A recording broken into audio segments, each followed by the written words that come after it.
Bonjour et bienvenue sur la chaîne de Bulle Shoujo. On se retrouve aujourd'hui pour un nouvel unboxing avec l'ouverture de deux nouveaux colis, comme vous pouvez le voir. Et alors aujourd'hui, j'ai fait des petits changements au niveau de l'installation informatique et notamment sonore. Donc j'ai un micro casque. Donc dites-moi en commentaire si au niveau du son vous trouvez une amélioration ou pas d'ailleurs. Mais normalement, il devrait y avoir moins de fluctuations au niveau de l'intensité de la voix. Voilà, donc n'hésitez pas à me dire ce que vous avez trouvé, enfin, ce que vous pensez de ce point de vue-là. Donc on va commencer par l'ouverture du premier colis. Je ne sais pas qui ce qu'il a envoyé. On va voir. Il y a plusieurs tomes à l'intérieur. Sur celui-ci, il y avait marqué Blue Shoujo destinataire. Alors ça, je vous l'avais déjà dit, c'est pas toujours... je fais ça comme une cochonne. C'est pas toujours marqué, mais c'est toujours appréciable quand c'est marqué. Et c'est Nobi Nobi. Et Pika, du coup. On n'avait pas lu un truc. Hop.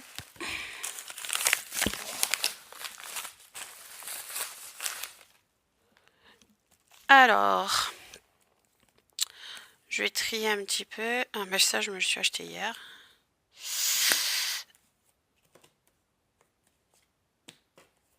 Ok. Allez, hop. J'ai fait un tas Nobi Nobi, un tas Pika. Alors, donc chez Nobinobi, on a reçu le tome 2 de Princesse Détective. Si vous suivez nos unboxings, vous savez qu'on avait reçu le tome 1 de Princesse Détective. Et je ne suis pas sûre qu'il soit parti, qu'il ait été envoyé. Donc moi je ne l'ai pas lu. Ça s'adresse plutôt à un public de jeunes filles. Et donc, bah, c'est en fait un peu détective Conan, mais version féminine. Enfin, non, sauf qu'il n'y a pas une histoire d'un ado qui devient, enfin, d'un jeune homme qui devient un enfant. Là, c'est une jeune fille, tout simplement, qui mène des enquêtes. Voilà. Donc, je vous laisse découvrir le résumé. Moi, je ne l'ai pas lu. Voilà. Donc, Princesse Détective, tome 2, aux éditions Nobinobi. On a aussi Tant qu'il est encore temps, je t'aimerai. Là aussi, on avait reçu le tome 1, qui n'est pas parti, ça c'est sûr, puisque je l'ai vu dans le carton envoyé. Donc, tant qu'il est encore temps, je t'aimerai. C'est une jeune fille qui a une épée de Damoclès sur la tête. Alors, si mes souvenirs sont bons, elle a une maladie. Et elle va dans une école pour jeunes gens fortunés. Et en fait, elle mène une enquête par rapport à, je sais plus, un bijou qu'elle a reçu de sa mère parce que voilà, elle a plus ses parents, elle est orpheline. Et donc, elle mène l'enquête sur le bijou. Et en plus, il y a une romance donc avec un garçon dans ce lycée qui tyrannise tout le monde. Et elle, comme elle a un fort caractère, elle s'oppose à lui. Donc, il est intéressé par la personnalité de cette jeune fille, mais elle est intéressée par le garçon qui est gentil et bon élève de sa classe. Voilà. Donc j'avais commencé à le lire quand même pour me faire une idée parce que le topic avait l'air sympa. Mais là encore une fois, je pense que ça s'adresse à un public plus jeune que moi. Ça se passe dans le cadre du collège, si mes souvenirs sont bons.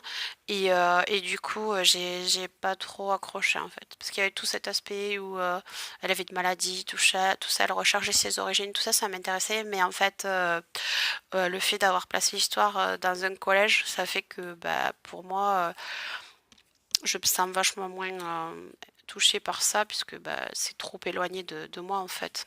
Donc voilà. Après, ça veut pas dire que ça c'est pas de qualité, c'est juste que voilà, moi personnellement, ça me touche pas, puisque je suis pas la cible en fait de ces deux mangas. Après, bah voilà, n'hésitez pas à commenter, hein, moi, voilà, Après, ce sont mes goûts personnels, ça n'engage que moi, bien entendu. Vous pouvez être beaucoup plus âgée que collégienne et aimer lire des shoujo de collégienne, n'a aucune, aucun lien. Et voilà, et chacun ses goûts, j'ai envie de dire. Voilà.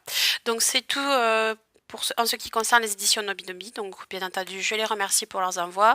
Un rapide rappel, donc Princesse Détective et Tant qu'il est encore temps, je t'aimerai, tous les deux, tome 2 et tous les deux aux éditions Nobinobi. On passe maintenant aux envois des éditions Pika. Donc, il y a le tome 5 de Shinobi Quartet. Donc là, vous savez que j'ai lu les tomes précédents. Je ne sais pas si j'ai lu le tome 4 ou pas. En fait, j'ai lu sur le 1, le 2 et le 3. Et donc, en fait, je vous rappelle un petit peu l'histoire pour ceux qui n'auraient pas vu les précédents unboxings où on avait les tomes 1, 2 et 3. Donc, c'est l'histoire d'une jeune héritière dont je ne me rappelle plus le prénom. Possiblement Choco. Et donc en fait, elle doit choisir un shinobi. Donc un shinobi, il sera son bras droit, mais il est aussi un peu un ninja. Voilà, j'ai pas tout compris pourquoi. Enfin, j'ai pas exactement bien compris pourquoi il fallait qu'elle choisisse un shinobi, mais bon, elle doit choisir un shinobi. Et pour devenir son bras droit, donc apparemment c'est très important parce que c'est un peu un garde du corps aussi, c'est un confident, enfin, c'est un peu multifonction.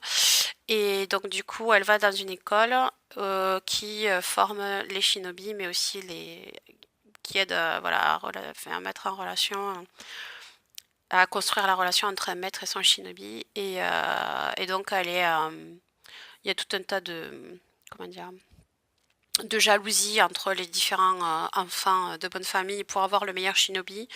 Et il y a des luttes entre les shinobi pour servir celui ou celle qui considère comme le meilleur maître.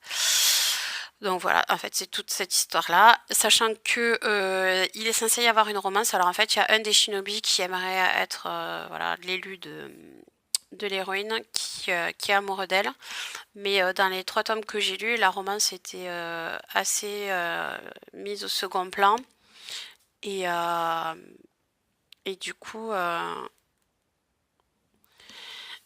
ben, j'avais du mal un petit peu à adhérer à l'histoire. Alors donc il y avait un événement dans chaque tome, donc ça mettait un peu d'action et puis après on a un fil rouge quoi, qui se déroule au fil des tomes, mais j'ai trouvé qu'au niveau romance c'était un peu bon après il y avait l'histoire progressée, ça c'est évident, mais au niveau romance ça restait à mon sens plutôt sur sa fin. Alors j'ai pas lu le tome 4 ou je l'ai pas terminé en tout cas, donc je sais pas trop, peut-être qu'au niveau de la romance ça va évoluer. Là de ce que je lis du résumé, il y aurait peut-être une évolution et encore. Je sais pas trop. C'est pas du tout une mauvaise histoire, hein, parce que toute cette histoire de shinobi, c'est intéressant. Puis il y a ça peut aussi ces fameux maîtres hein, et héritiers, ça peut être aussi des héritiers de familles mafieuses. Donc il y a voilà toute une ambiance et tout. Mais je sais pas, moi, pour moi, ben, quand je lis un shoujo, j'ai envie de romance et puis j'ai trouvé que ça manquait cruellement de romantisme. Donc c'est absolument pas inintéressant, au contraire, mais on cherche un peu la romance. En tout cas, dans les 3 premiers tomes. Donc je vais lire le 4e et le 5e pour poursuivre mon avis. Et justement aussi, j'attendais d'avoir lu plusieurs tomes, que l'histoire soit vraiment installée pour vraiment me faire un avis sur cette série parce que euh, il y a plein de trucs intéressants, j'ai envie de l'aimer, mais il y a quand même, je suis pas à fond emballée quoi. Donc voilà, j'attends d'avoir un avis vraiment plus tranché pour vous proposer un avis vidéo. Voilà, donc ça c'était ce que j'avais à vous dire sur Shinobi Quartet. Donc là c'est le tome 5 aux éditions Pika. Ensuite, il y a La courtisane des dos, tome 5. Alors là, est-ce que j'ai vraiment besoin de vous le présenter? Donc, si vous suivez les unboxings, vous savez que c'est une série que j'adore, que je suis. Euh, je crois que oui, c'est Aela, j'en suis sûre, qui la lit aussi. Donc, c'est elle qui poste les avis écrits. Moi, j'ai pas posté d'avis vidéo parce que je n'ai pas eu le temps d'en faire. Voilà, moi, les tomes que j'ai, c'est ceux que j'achète moi-même avec ma propre carte bleue. Mais en fait, je les lis. je lis d'abord le SP, puis après je me l'achète pour l'avoir dans ma collecte. C'est un titre que je vous recommande fortement. C'est par, comme je vous l'avais déjà dit, la mangaka qui a écrit Blackbird, si vous connaissez. Et elle a écrit aussi Last Note. Alors je n'ai pas lu Last Note, mais j'avais lu Blackbird que j'avais beaucoup aimé. La courtisane d'Edo, c'est très bien. Ça se passe dans le Kyoto durant l'ère Edo. Ça se passe dans le quartier des plaisirs. Donc il y a tout un aspect historique, tout un aspect culturel. Et il y a une romance qui est juste super bien. Donc franchement, je ne peux que vous recommander La courtisane d'Edo. Je pense que ce soir, enfin si j'ai le temps parce qu'en ce moment j'ai beaucoup de travail, mais ce soir ou au plus tard ce week-end, je vais dévorer ce tome parce que c'est une série que j'aime beaucoup et que je vous recommande. Donc je remercie les éditions Pika pour leur envoi parce qu'il y a encore pas mal d'autres tomes, voilà, vous voyez, dont je vais vous parler de bonnes choses. Et merci à eux de me permettre voilà, de passer un bon moment avec tous leurs bons mangas. Et donc on enchaîne avec le tome 2 de Real Girl. Je vous avais présenté le tome 1, j'ai un avis qui est en préparation. En fait, j'avais prévu de faire d'abord l'avis de Real Girl et après celui de Made in Heaven. Mais je trouve que finalement j'ai fait celui de Made in Heaven avant et que à l'heure où je vous parle, il est en montage parce qu'il est très long. Il fait 45 minutes, donc du coup, ça prend. Puis le téléphone a coupé plusieurs fois pendant le tournage, donc du coup, j'ai plein de montage à faire. Voilà. Et tout ça pour dire que voilà, c'était un livre que j'aime beaucoup. Je vous en parle donc assez rapidement puisque je veux vous faire absolument un avis dessus parce que c'est une série que j'adore, je vous la recommande à 200%. Au niveau de la thématique, ça parle de quoi? Ben, ça va nous raconter la relation improbable entre Tsuntsun qui est un otaku. C'est d'ailleurs plutôt non, même pas un gamer, il est plutôt à fond dans un animé avec une Magical Girl. Et bon, après, il joue pas mal aux jeux vidéo. Il a un de ses amis aussi, pareil. Ils ont voilà, il n'a pas d'autre ami que son copain qui s'appelle je ne sais plus comment. Et donc, du coup, ce sont deux otaku. Et en fait, ils se retrouvent ils se retrouvent en retenue avec Hiroa. Donc, lui, c'est Tsuntsun, elle, c'est Hiroa. Donc, Tsuntsun et Hiroa se rencontrent lors d'une call. Ils doivent nettoyer la piscine.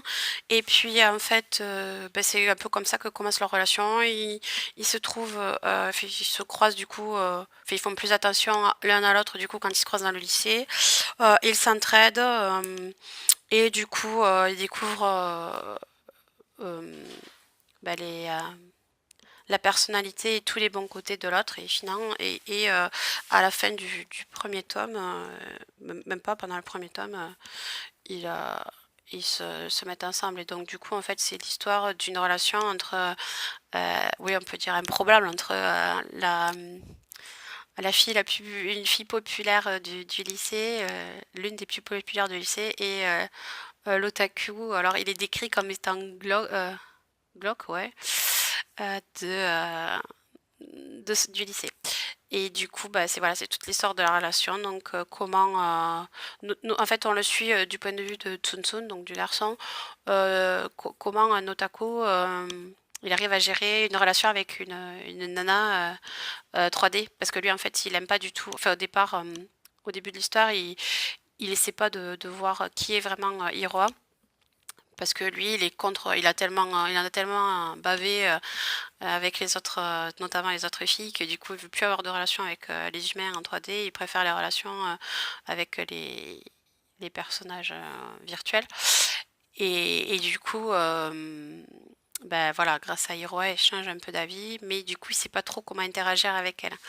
Donc c'est plutôt mignon. Puis c'est une très très belle histoire parce qu'en fait, bon, il y a tout un tas de, je vais pas vous en parler là parce que je veux pas non plus spoiler, mais il y a tout un tas de thèmes qui vont apparaître au fil de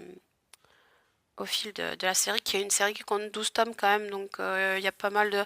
la mangaka, elle prend le temps de développer l'histoire, hein, d'aller en profondeur sur certains thèmes, de développer les personnages, la personnalité des personnages, les personnages secondaires aussi. Et vraiment, elle creuse bien la thématique des relations amoureuses chez les otaku. D'ailleurs, si vous êtes, ça, c'est une thématique qui vous intéresse, je vous recommande également Otaku Otaku dans un autre genre, parce que dans Otaku Otaku, ce sont deux otaku qui se mettent ensemble, et là, en fait, c'est un peu les opposés qui s'attirent entre voilà la fille populaire et l'otaku. Mais c'est une très très belle histoire, et en fait, même si ça semble un peu superficiel comme ça à premier abord, c'est assez profond et ça traite vraiment de la relation amoureuse au sens général et plus précisément avec voilà, un garçon, enfin, par un garçon otaku sans aucune expérience ni de l'amour ni des filles en 3D. Et c'est très mignon, c'est touchant et c'est une très belle histoire que je vous recommande. J'ai pleuré en lisant le dernier, la fin de l'histoire, j'ai beaucoup beaucoup aimé. Donc Real Girl tome 2, là aussi une série que je vous recommande à 200%. On a Waiting for Springs. Alors, Waiting for Springs, c'est une série que je suis également. Elle est plutôt pas mal. J'ai pas fait d'avis d'ailleurs sur cette série. Je l'aime bien. Peut-être un peu moins que Real Girl ou La Courtisane des Dos, mais je l'aime bien parce que je trouve que c'est intéressant. Donc là aussi, là aussi, on a la thématique des difficultés relationnelles, puisque là, c'est l'héroïne qui en fait a été rejetée par les autres quand elle était enfant et du coup, elle a du mal à aller vers les autres. Et grâce à un quatuor de beaux gosses basketteurs de son lycée, elle reprend un goût, elle reprend un goût. Elle a, elle rentre de nouveau en contact avec les autres et essaie de construire des relations avec des personnes de son âge. Voilà, donc il y a la thématique du basket, et puis il y a une romance, et puis il y a aussi cette thématique voilà, des personnes qui ont été marquées par un rejet, etc. Et comment elles font pour passer au-delà, et puis essayer de refaire leur vie, et euh, voilà, ouais, comment se reconstruire après avoir été un peu, pas harcelé, mais si quelque part. Donc voilà, c'est des thématiques très intéressantes. C'est bien, c'est frais, puis c'est pas forcément du déjà vu. Enfin, moi, quand je le lis, je passe un bon moment parce que la mangaka, elle va pas forcément. Alors, si, il y a des choses qu'on voit arriver, mais pas tout. Donc, il y a quand même un peu d'inattendu qui me plaît pas mal. Donc, là, c'est Waiting for Springs, tome 6. Je ne l'ai pas lu, mais je vais le lire puisque Pika me l'a envoyé. Donc voilà, donc c'est une bonne série. Alors là, on a le tome 6 de Yuna de la passion de Yoragi. Là aussi, bon, si vous suivez les unboxings, vous savez qu'on a déjà reçu les tomes précédents. C'est un peu une histoire qui a de très lointains rapports avec Lovina. Mais là, c'est beaucoup plus etchi, hein, carrément. Et d'ailleurs, vous voyez, c'est interdit au moins de 16, donc je vais pas vous l'ouvrir. Mais c'est... Voilà. Après, mon mari le lit, il dit que c'est bien. Il le regarde aussi en animé, parce qu'ils en ont un fait en animé. Je l'ai dit dans les précédentes vidéos, il me semble que c'est diffusé sur Wakanim. Donc voilà, si vous voulez tenter l'animé avant de vous lancer dans la série. Moi, pas une série qui m'intéresse. Il me semble que c'est Maka qui l'a fait. Donc il doit y avoir des avis sur Bullshoujo. N'hésitez pas à aller faire un tour sur Bullshoujo pour lire les avis écrits. Sur les tomes précédents, on doit en avoir. Donc Yuna de la passion Yuragi, tome 6. Et nous avons Sister and Vampire, tome 2. Et il me semble pas avoir vu passer le tome 1. Ah, peut-être, je sais plus. Peut-être que c'était dans le précédent envoi. Parce qu'il me semblait, justement, j'étais intéressée par la thématique, j'avais envie de le lire. Et mais là, c'est le tome 2, alors il me semble pas qu'on ait reçu le tome. Il faudrait que je regarde dans les archives si on l'a reçu. Donc là, ben, c'est une... Et oui, pourtant, il me semble que j'ai lu. C'est une histoire entre une bonne sœur et un vampire. Voilà. C'est de la collection Red Light. Des shoujo un peu érotiques. Sister and Vampire. Alors là, je vais peut-être pas l'ouvrir non plus si c'est Red Light parce qu'il y a quand même des... Je regarde hors caméra.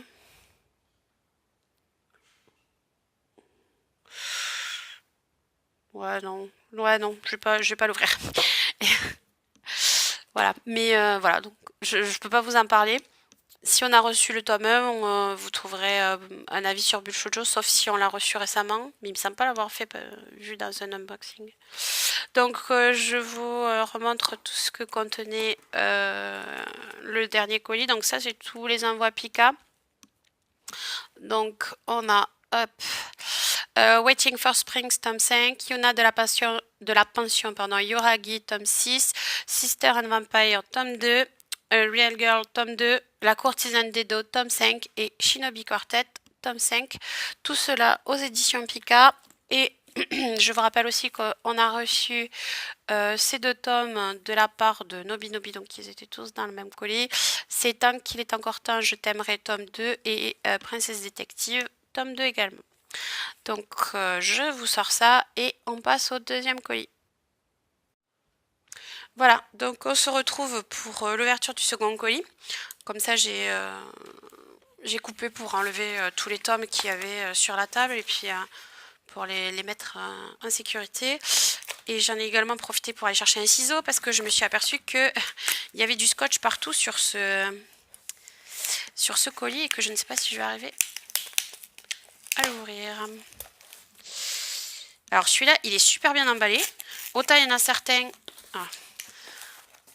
Autant il y en a certains qui sont à moitié ouverts.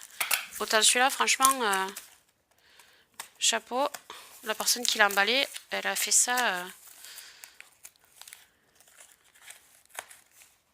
Et c'est une ouverture... J'ai la nappe qui est en train de partir avec le colis. Alors je garde certains colis, certains cartons de colis pour quand j'envoie les tomes à mes copines du staff. Mais alors celui-là, je vais pas pouvoir le réutiliser. J'ai complètement abîmé la partie. Ah, waouh! Alors là, c'est les éditions Soleil. Hop. Donc je vous montre ce qu'on vient de recevoir. En fait, il y avait un gros volume. Voilà. Alors, donc on a Désolée, c'est le soir, je suis fatiguée, j'ai du mal à parler. In One's Last Moment. Alors, j'ai une fiche SP. Je vais vous faire une petite... il n'y a pas grand-chose comme info. Donc, c'est un manga qui est vendu au prix de 7,99 €. Et il est déjà sorti puisqu'il était sorti fin novembre et que là, on est début décembre. Donc, il est déjà disponible en librairie. Ce qu'on nous dit au niveau de la... Alors, c'est un seinen. Il est classé collection seinen. Et ce qu'on nous dit au niveau du résumé, c'est que Mamoru Kaname, 16 ans, peut voir la mort de ceux qu'il touche, ce qui lui vaut le surnom du dieu de la mort. Un jour, il découvre comment Kana Shirashi doit mourir. Il s'engage alors dans une lutte sans fin pour changer le destin de celle qu'il aime et se heurtera à bien des obstacles. Oh, ça a l'air sympathique. Ah, en plus, c'est un récit complet en un seul volume. Et ça a été...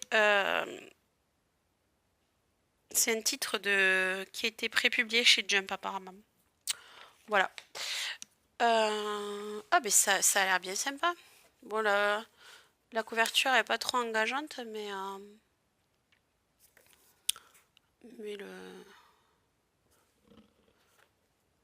le résumé a l'air sympa.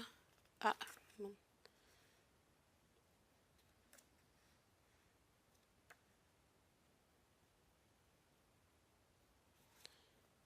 Ouais, ça a pas l'air très joyeux non plus. Bon. Je vais voir. Je vais peut-être le lire quand même. Voilà. Et on a Splatoon. Alors je peux pas vous le montrer parce que il est sous blister. Donc Splatoon, pour ceux qui ne connaîtraient pas, c'est un jeu il est sur Switch maintenant. Et puis avant il était sur la Wii. Et en fait on incarne des calamars. Je crois que ce sont des calamars. Et donc en fait ces personnages on les voit là, on a l'impression que c'est des persos mais si vous regardez bien ce sont des tentacules hein, n'est-ce pas?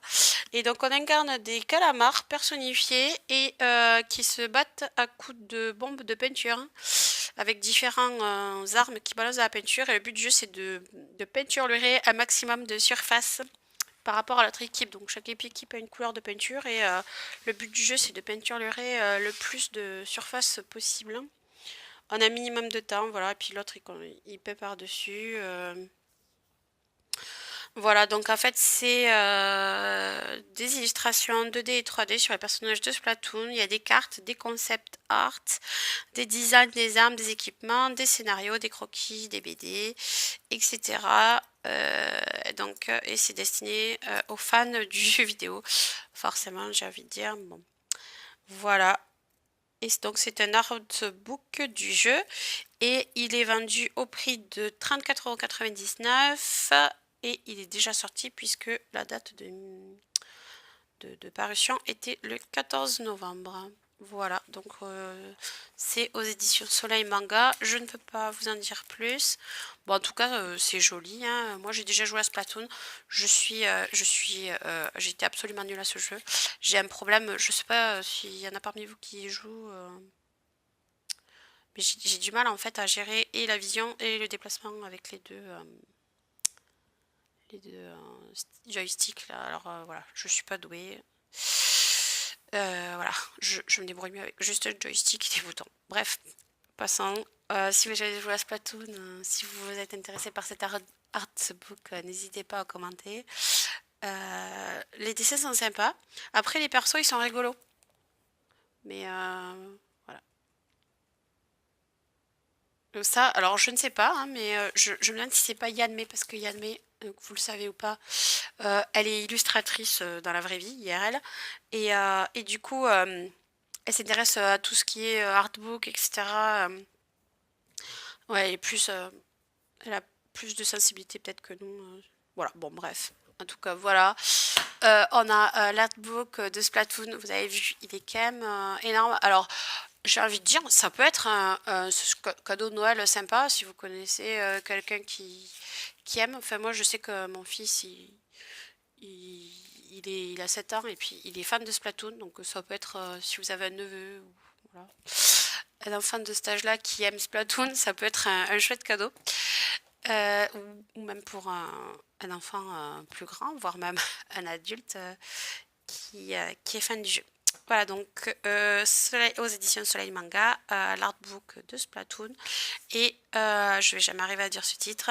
Et Once Last Moment, un one-shot, également aux éditions Soleil Manga, que je remercie pour leur envoi. Je suis vraiment désolée, je bafouille complètement, c'est tard et j'ai une journée difficile au boulot.